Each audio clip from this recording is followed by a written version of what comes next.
O programa fica ali no nosso canal do YouTube, youtube.com/acreditaf5.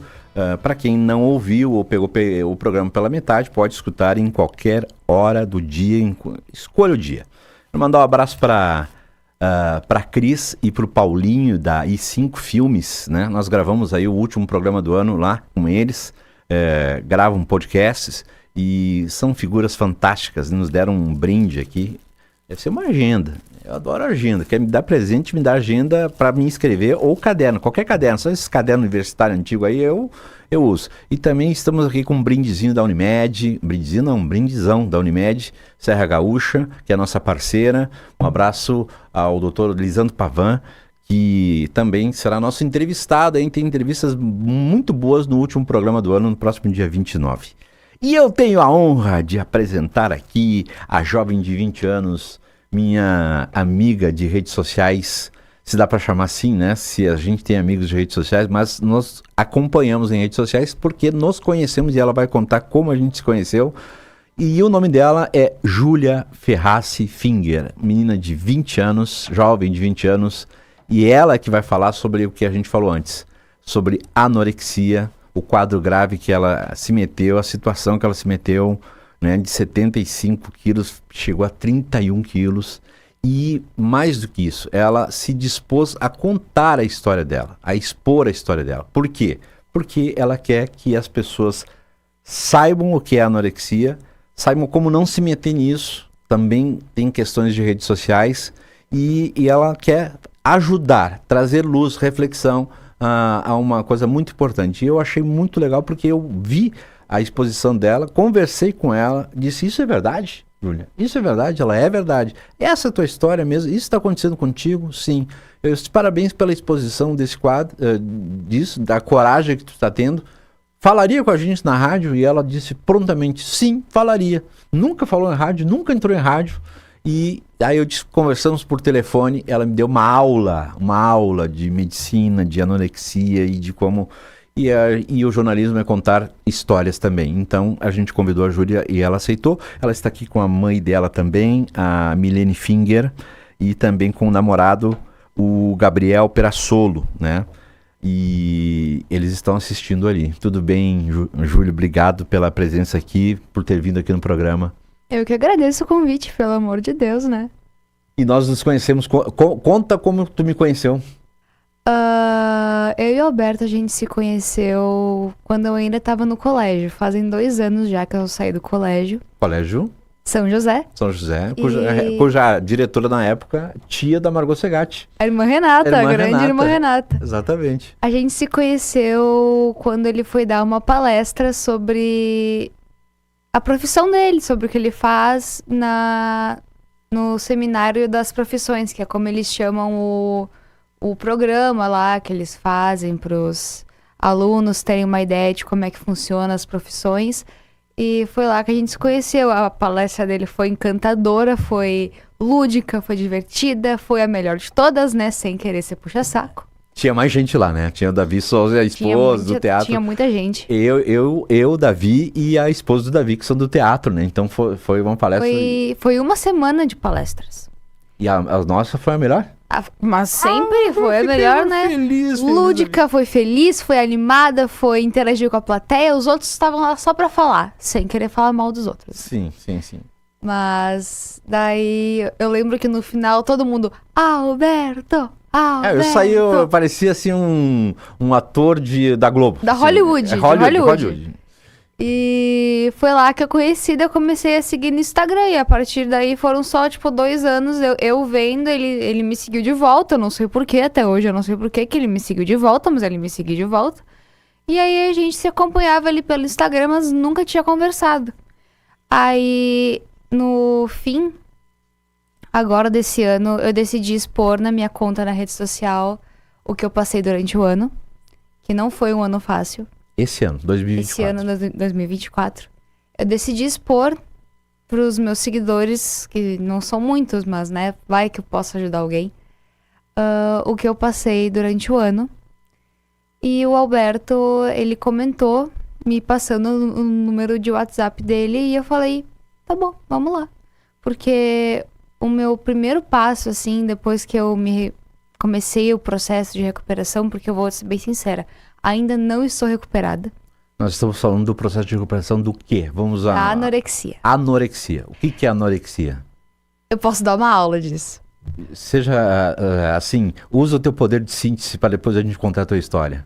Os transtornos alimentares, eles são doenças muito veladas, que a medicina muito pouco conhece, a medicina e a psicologia muito pouco tratam.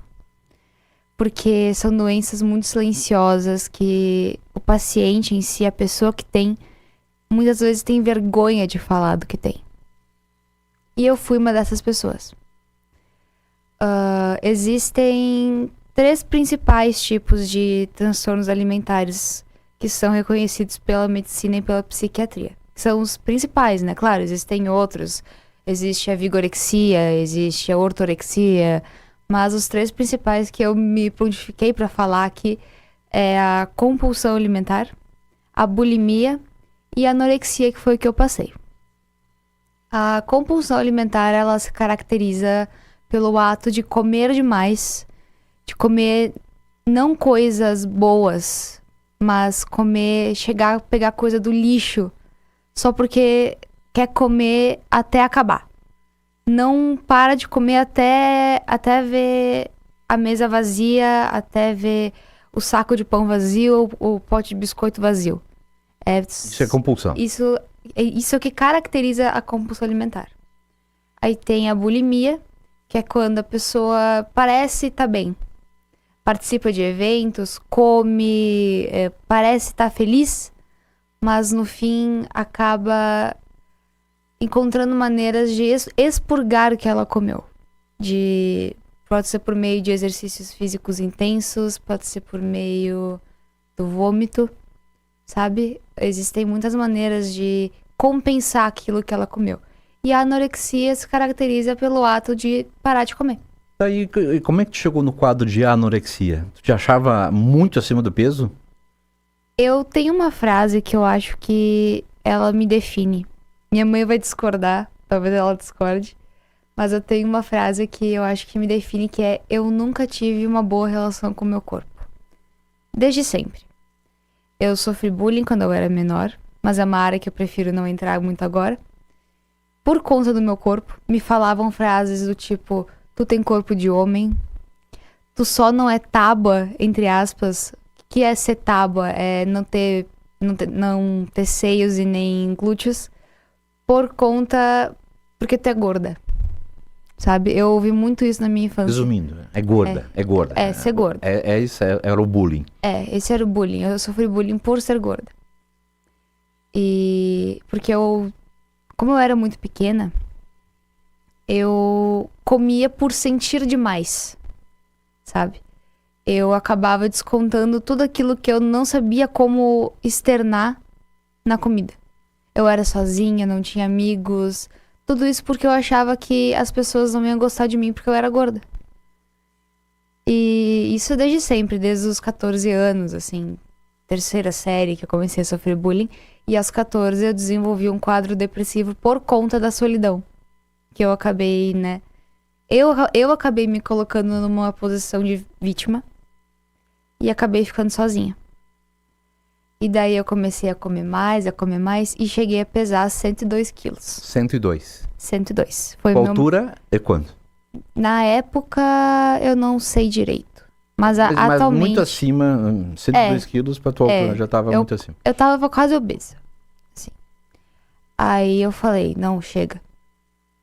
Preciso fazer alguma coisa. E daí eu comecei a ter o medo inverso. A ter o medo de engordar. Isso lá por 2018, 2019. Que foi quando a gente se conheceu, mais ou menos. Assim. E a anorexia, ela começa com medo de engordar. Ou a gente acha que começa pelo medo de engordar. Mas, na verdade, tem um fundo muito mais psicológico do que só o medo de engordar. O que acontecia? O que tu fazia? Simplesmente não comia? E na hora do almoço, não quero almoçar, não quero tomar café, não quero jantar, não quero lanche, não quero nada. Era isso? É uma história engraçada, é algo cômico. Vamos achar algo cômico nessa... Algo cômico no meio da anorexia. Esse ano, eu comecei a trabalhar no Ministério Público. Eu curso Direito na faculdade, na UX, e eu comecei a estagiar no Ministério Público. E do meio-dia, assim, começava o meu horário, até às 6 da tarde. Ou seja, meu horário de almoço era no trabalho. E eu comecei a almoçar só salada. Foi assim que eu comecei. Eu comecei a almoçar só salada. Aí depois eu vi que comecei a perder peso, começar a ir na academia, fazer caminhada na esteira e vai, só esteira. E é o que eu falei, exercício intenso. É uma outra coisa que caracteriza a anorexia. Querer compensar o que tu comeu fazendo muito exercício. Aí eu parei de almoçar. Minha mãe não sabia e eu parei de almoçar. E foi aí que eu comecei a ver, tô perdendo peso. Perder peso é legal. Perder peso é uma coisa que me faz ser vista pelos outros, sabe? Aí eu comecei ali. Eu lembro que em janeiro eu tava com 64 quilos. De 102 já tinha... Não, de 102 eu passei por 86, e daí eu passei pra não sei o quê. Mas isso aí não entra em casa agora. Falando desse ano, janeiro ali eu tava com 64. Aí depois baixou pra 56. Aí foi indo. Aí minha mãe começou a perceber, né? E me perguntou, Júlia, o que tá acontecendo? Aí eu falei, não estou comendo, porque ela já tava desconfiando ali que eu não tava comendo, porque ela me via cada vez mais magra, minhas irmãs me viam cada vez mais magra, né? E como é uma doença que tá muito mais na cabeça do que no físico, é mais difícil de ser percebida. Aí eu falei, mãe, não tô bem. Preciso de ajuda. Aí comecei a ir médico aqui, médico ali, médico clínico. Comecei a procurar outro psiquiatra, outro psicólogo. E por aí foi. Peregrinou pelos médicos. Nem sabe a jornada que eu fiz, né, mãe? A jornada que eu fiz em médico, assim. Aí, só que teve um que eu fui. Era o endócrino? Era o endócrino. Que eu fui, que ele falou... Ele me assustou, né? Tem que internar. Se tu não melhorar em tantos dias, 2 semanas, vai ter que internar. Eu falei, não vou internar. Porque eu não acreditava que meu quadro era tão grave assim. Porque essa é outra característica de pacientes que têm anorexia. Não acreditarem que estão doentes o suficiente para serem curados.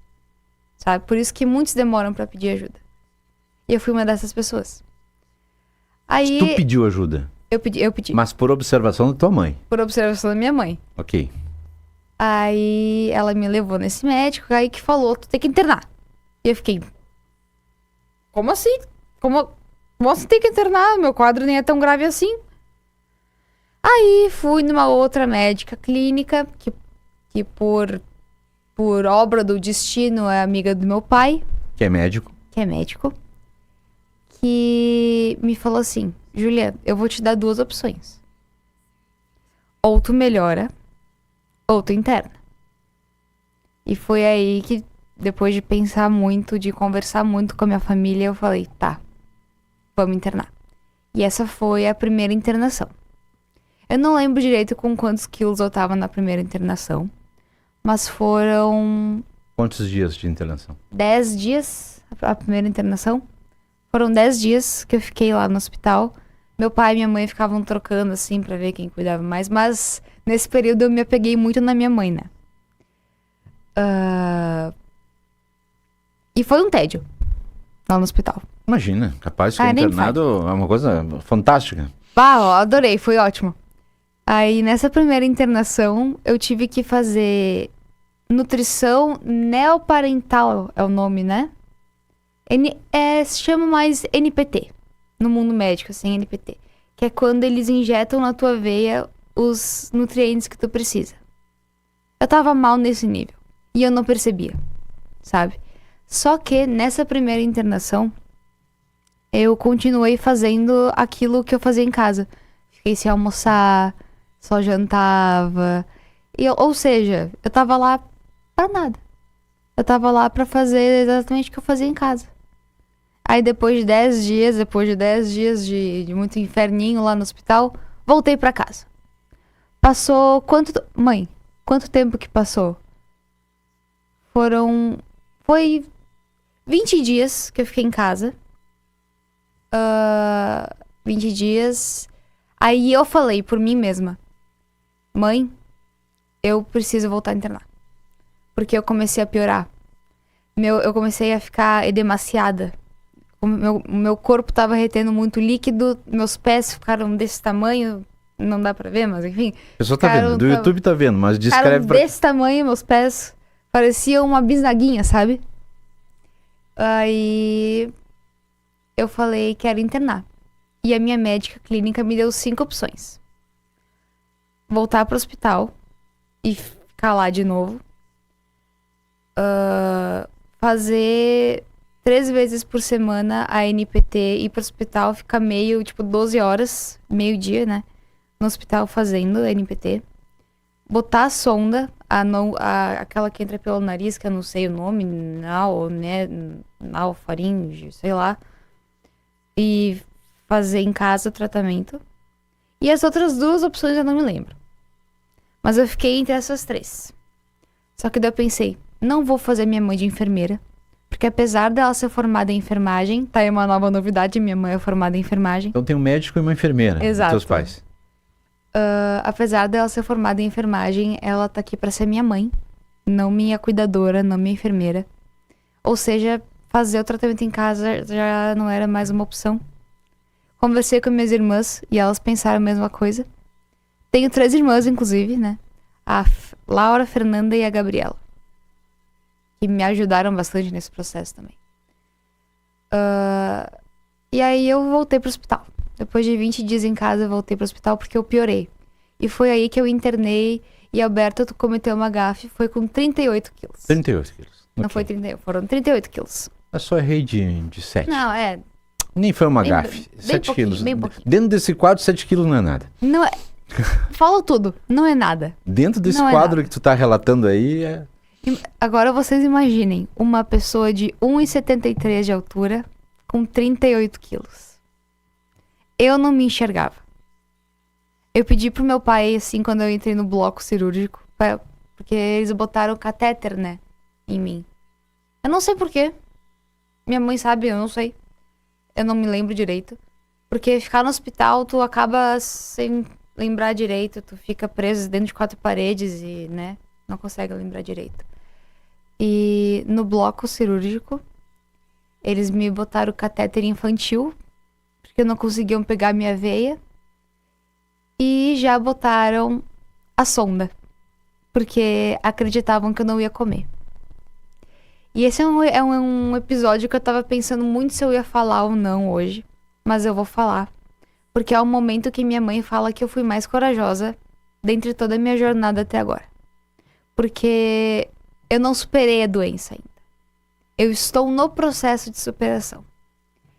E eu acho que esse momento que eu vou comentar agora foi um dos momentos que eu me orgulho. Que minha mãe se orgulha, que meu pai se orgulha. E que eu fico feliz de se orgulhar e de ter feito. Aproveitaram no bloco cirúrgico que eu tava anestesiada e colocaram a sonda porque acreditavam que eu ia recusar o alimento. Que nem eu tava fazendo até o momento. Eu aguentei 2 dias com a sonda. E tive um piripaque. Porque eu não sabia se eu tava engolindo a sonda, se eu tava engolindo água, sonda, comida, melão. Não sabia o que eu tava engolindo. E eu aguentei 2 dias ali, 1 dia e meio com a sonda. Aí eu falei, tirem isso de mim. Aí a médica me pegou pelos ombros assim e falou, eu vou tirar isso aí de ti. Mas tu tem que me prometer uma coisa. Tu vai comer. E minha mãe, meu Jesus amado, essa guria não vai comer. Essa aqui, e agora sem a sonda, essa guria não vai comer. Aí ela tirou a sonda, foi o dia mais feliz da minha internação, ela tirou a sonda. Até hoje sinto dor na garganta por causa daquela sonda, machucou, né? E naquele dia, quando veio a moça da cozinha, pediu o que eu queria comer de almoço, eu falei, eu quero frango. Sabe? E minha mãe, meu Deus, ela vai comer. Né, mãe? Foi um dia, assim, que marcou a minha trajetória, sabe? Dia D. O dia que... Foi a primeira vez que eu almocei depois de 6 meses. Depois de 6 meses sem almoçar, foi a primeira vez que eu comi alguma coisa no horário do meio-dia. E daí, foi lá, né? Essa segunda internação durou 13 dias. Foi mais longa. Eu fiz a NPT de novo, né? Os nutrientes. Descobri que eu sou hipotensa, que eu tenho a pressão baixa. Minha mãe se assustava muito quando iam lá tirar meus sinais, minha mãe se assustava, achava que era alguma coisa a ver. Mas eu sou assim. E daí eu saí do hospital com 44 quilos. De 38 para 44. 38 para 44. E sabe, Alberto, não só isso. Eu acredito que... Já falei isso há alguns minutos atrás, mas eu acredito que a anorexia ela é um transtorno muito mais mental do que físico.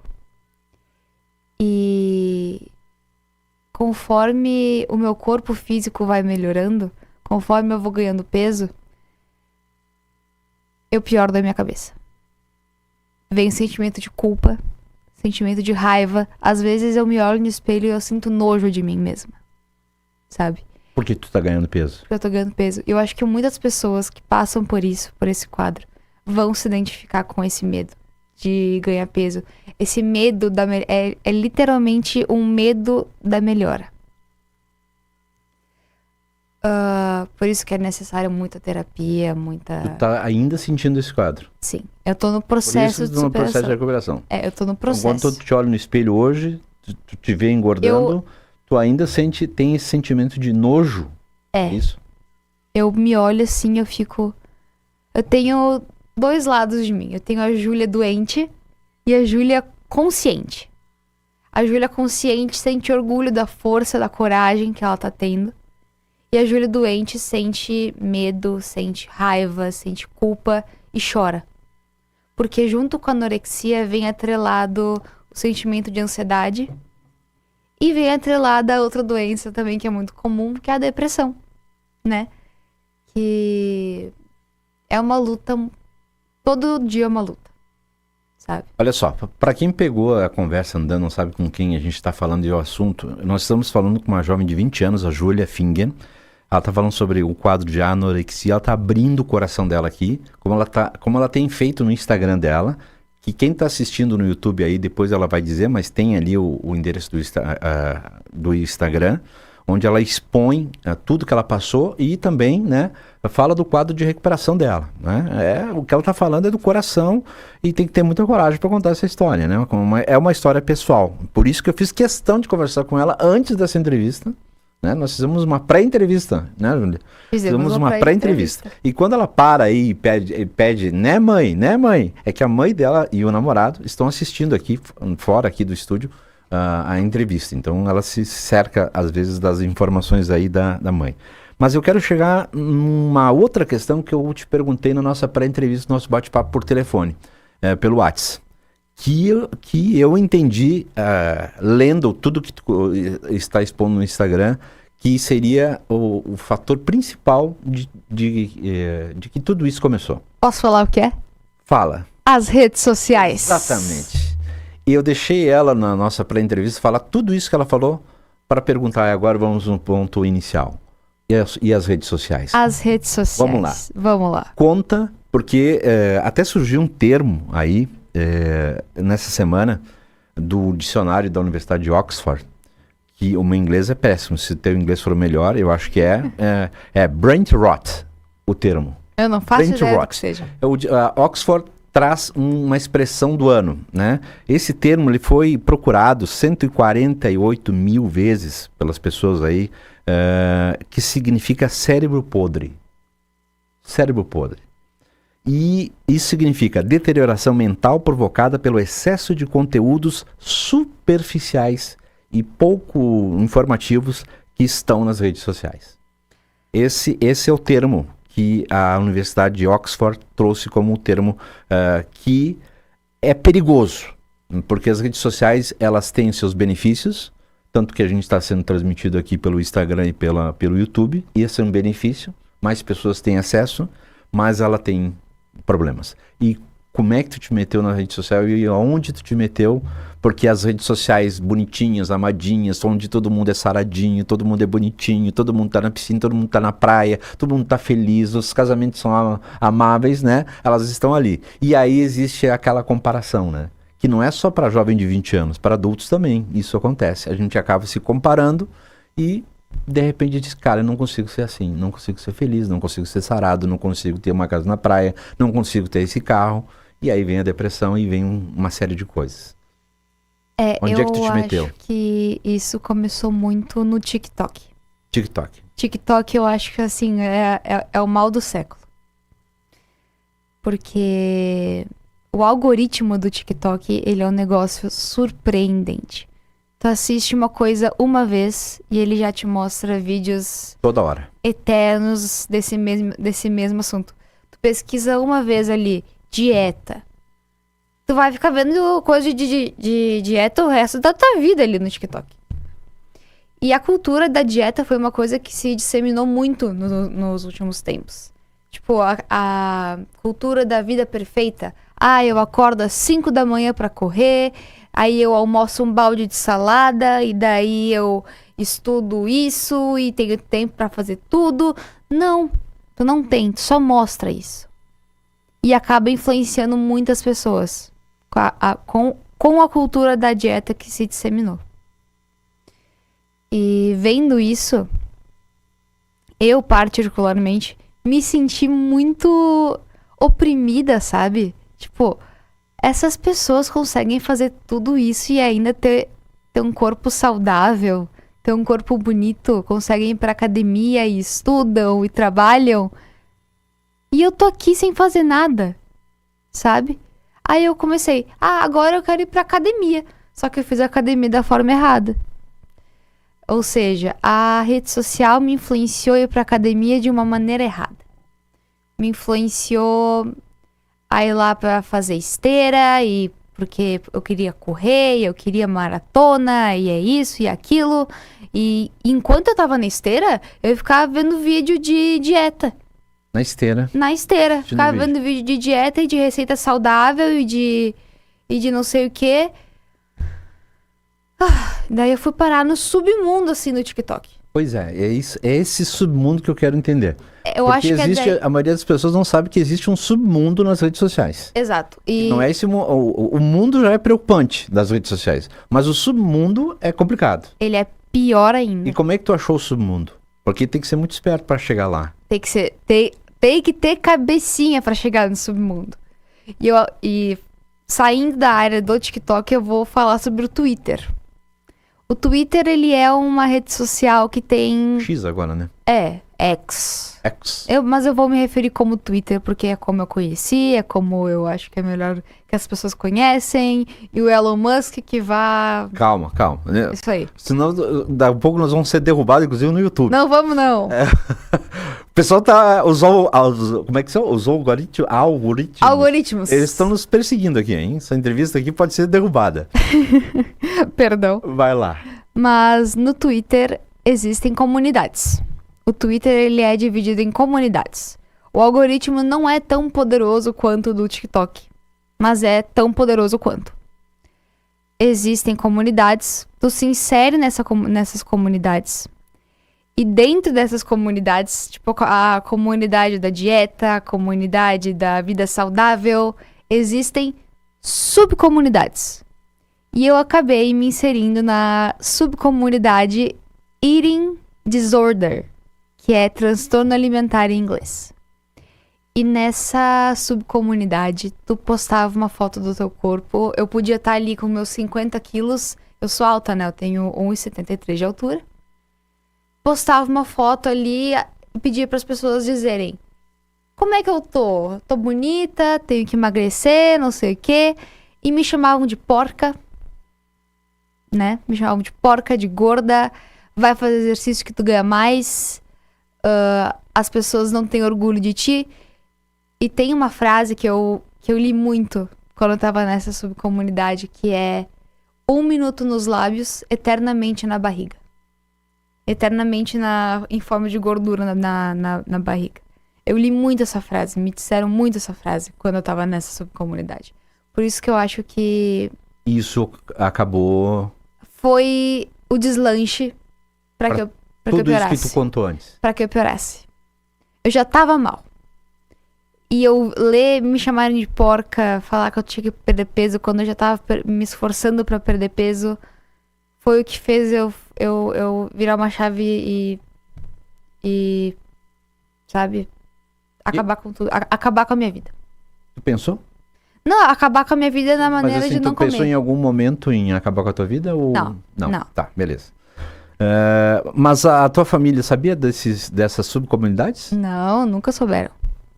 A minha melhor amiga Tua sabia. mãe, tuas irmãs, ninguém? Tu não contou pra ninguém? Ninguém. Por isso que eu falo, é muito velado. Pais e mães, tenham muito cuidado com o que os filhos de vocês tenham 20 anos, tenham 19, tenham 14, tenham muito cuidado com o que os filhos de vocês consomem nas redes sociais. Porque uma coisinha pode deslanchar e acarretar outras várias e pode acabar acontecendo o que aconteceu comigo. Sabe? É bem isso aí, é cérebro podre. Esse termo aí tá muito certo, porque as redes sociais, elas apodrecem não só o teu cérebro. Porque é no cérebro que começa. Mas vai apodrecer todo o teu corpo. E vai te fazer entrar numa luta que vai durar a vida inteira. Que vai te custar a vida. Custou meu ano. Eu tive que trancar a faculdade. Porque porque eu perdi o poder de concentração.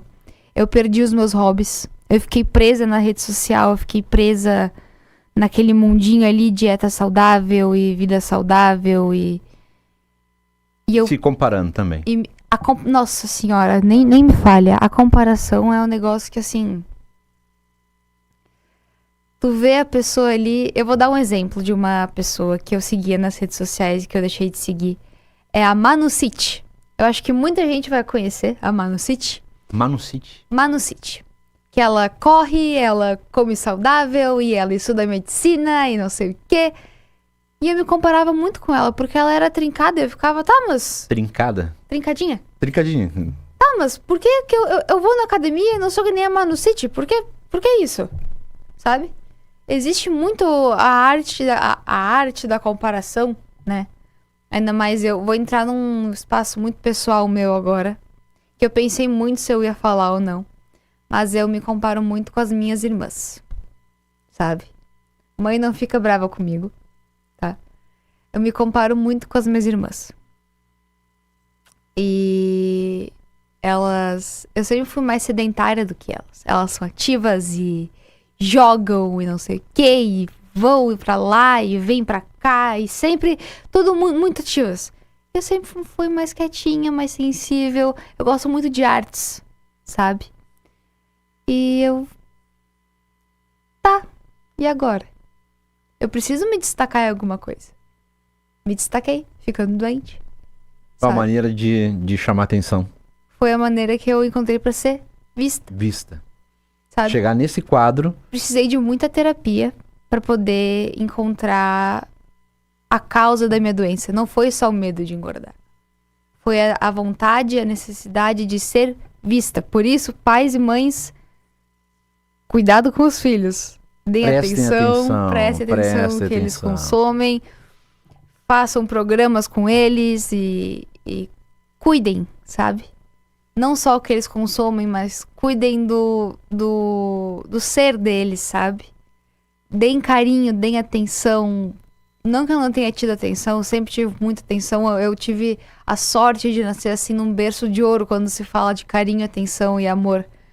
Mas mesmo assim sempre teve muita comparação, porque a gente é tudo mulher lá em casa, sabe? E eu acabei me comparando com as outras. Olha só, Júlia, faltam 16 minutos para as 10, nosso tempo está estourando, tem muita gente mandando recado aqui, Olha só. Pelo WhatsApp, 3289-3093, as pessoas não, coloquem o nome, por favor, se vocês puderem, quando mandarem recado. Tem um ouvinte aqui mandando parabéns pela entrevista, excelente. Bom dia, você é uma guria muito corajosa e vencedora já, e Deus estará com você. Continue acreditando nessa sua superação e saiba que muitas pessoas estão em oração. Seus pais e suas irmãs são maravilhosos e especiais porque estão ao seu lado.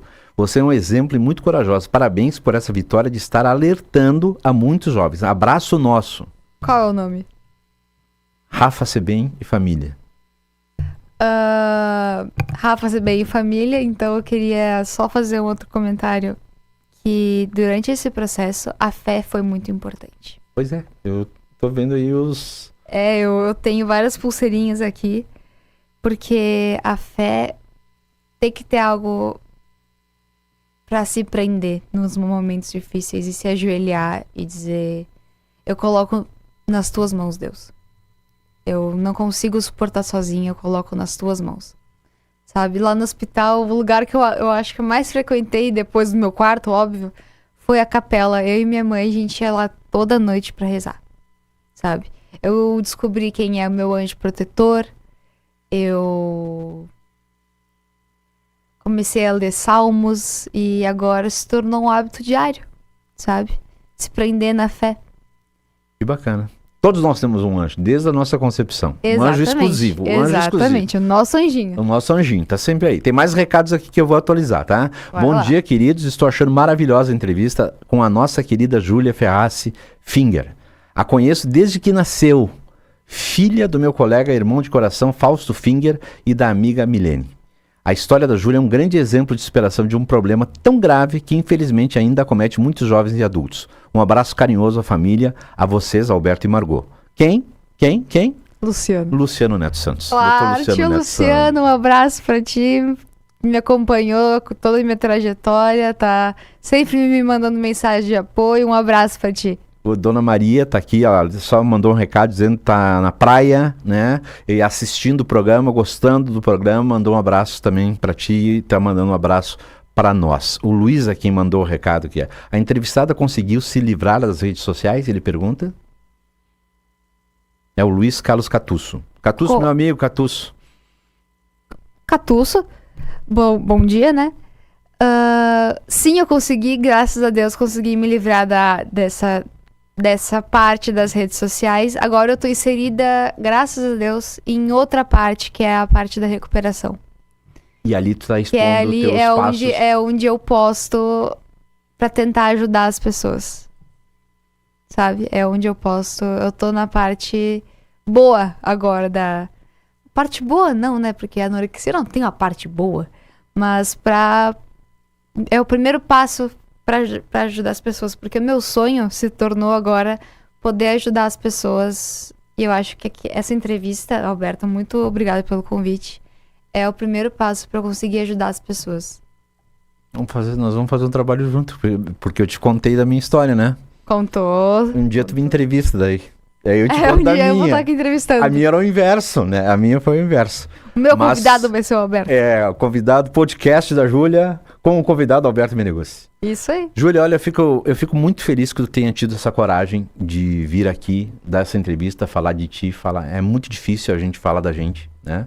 E as pessoas estão muito recolhidas, as pessoas estão muito sozinhas, solitárias, e às vezes não tem com quem conversar, né? E essas tuas observações a respeito dos pais observarem também os seus filhos, observem as redes sociais, porque as pessoas dão sinais de que elas não estão bem, às vezes numa postagem, num history, e numa frase, elas dão sinais que elas não estão bem. Os sinais são muito velados. São muito velados, mas os pais precisam prestar atenção. Eu, quando digo os pais com os filhos, eu falo no teu caso e de outros tantos casos, mas também nós adultos, estamos nos metendo nessa aí.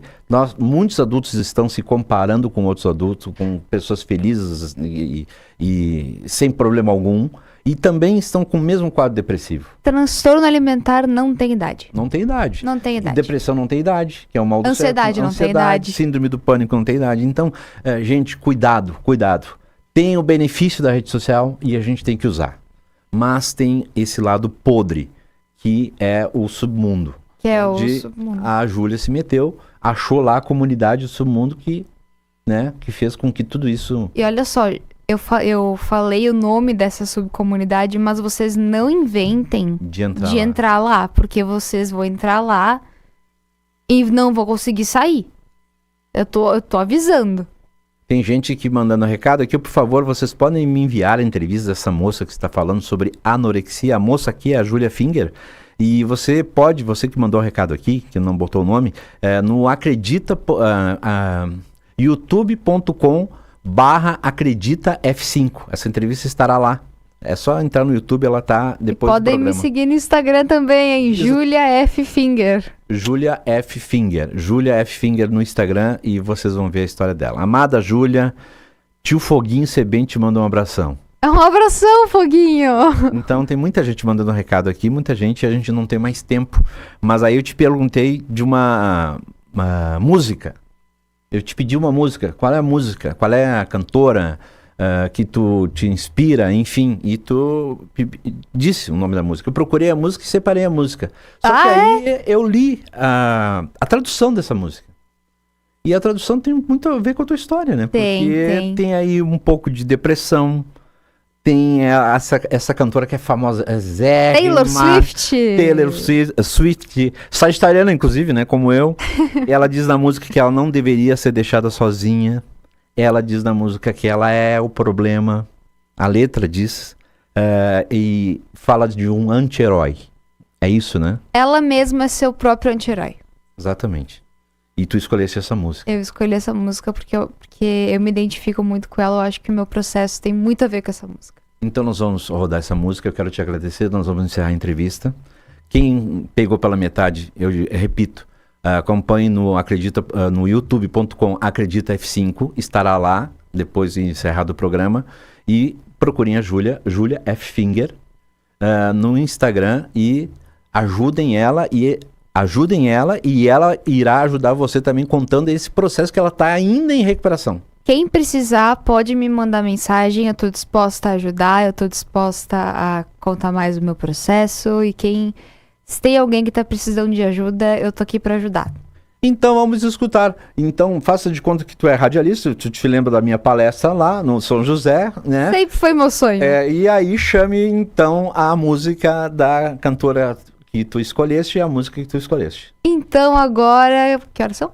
Agora falta 8 minutos para as 10 e a temperatura está em 15 graus. Começa assim e aí tu chama, faz de conta que tu é apresentadora do programa. Agora faltam 8 minutos para as 10 e nós vamos escutar a música Anti-Hero da cantora Taylor Swift. Muito obrigada.